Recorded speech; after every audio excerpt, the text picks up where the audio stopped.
السلام علیکم دوستو، آج ہم بات کریں گے دنیا کے سب سے مشہور پالتو پرندے بجز کی، جسے عام طور پر بجریگر بھی کہا جاتا ہے۔ دوستو، آج ہم جانیں گے بجز برڈ کے بارے 7 دلچسپ اور تفصیلی فیکٹس۔ Fact number 1۔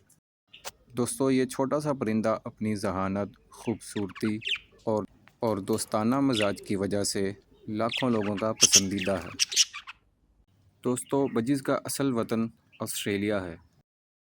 یہ آسٹریلیا کے گھاس زاروں اور کھلے علاقوں میں پائے جاتے ہیں۔ جنگل میں یہ ہزاروں کی تعداد میں جھنڈ بنا کر سفر کرتے ہیں تاکہ خوراک اور پانی تلاش کر سکیں۔ Fact number 2۔ دوستو، بجز بہت ذہین پرندے ہیں۔ بجز سائز میں چھوٹے ہونے کے باوجود حیرت انگیز ذہانت رکھتے ہیں۔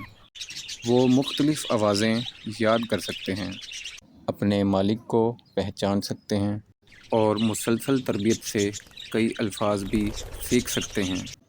Fact number 3۔ دوستو، بجز کی بینائی انسانوں سے بہتر ہوتی ہے۔ الٹرا وائلٹ روشنی بھی دیکھ سکتے ہیں جو انسان نہیں دیکھ سکتے۔ اسی وجہ سے وہ اپنے ساتھیوں کے پروں پر موجود ایسے رنگ اور نشانات دیکھ لیتے ہیں جو ہماری نظروں سے اوجھل ہوتے ہیں۔ Fact number 4۔ دوستو، بجز بہت سماجی پرندے ہیں۔ بجز کبھی بھی اکیلے نہیں رہتے۔ وہ بڑے گروہوں میں جنگل میں زندگی گزارتے ہیں اور مسلسل ایک دوسرے کے رابطے میں رہتے ہیں، اور اگر پالتو بجز کو اکیلا رکھا جائے تو وہ اداس بھی ہو جاتے ہیں۔ Fact number 5۔ دوستو، بجز کی آوازوں کا اپنا ایک مطلب ہوتا ہے۔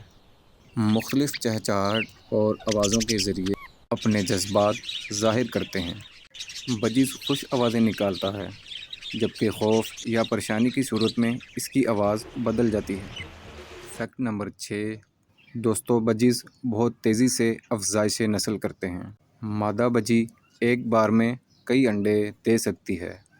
بچے تقریباً 3 ہفتوں میں انڈوں سے نکل آتے ہیں اور چند ہفتوں بعد گھونسلہ چھوڑنے کے قابل ہو جاتے ہیں۔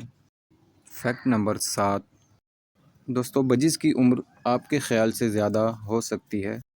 جنگل میں ان کی عمر نسبتاً کم ہوتی ہے، لیکن اچھی خوراک، صاف ماحول اور مناسب دیکھ بھال کے ساتھ پالتو بجی 10 سے 15 سال یا اس سے بھی زیادہ زندہ رہ سکتے ہیں۔ دوستو، بجی ایک چھوٹا مگر انتہائی ذہین، سماجی اور خوبصورت پرندہ ہے۔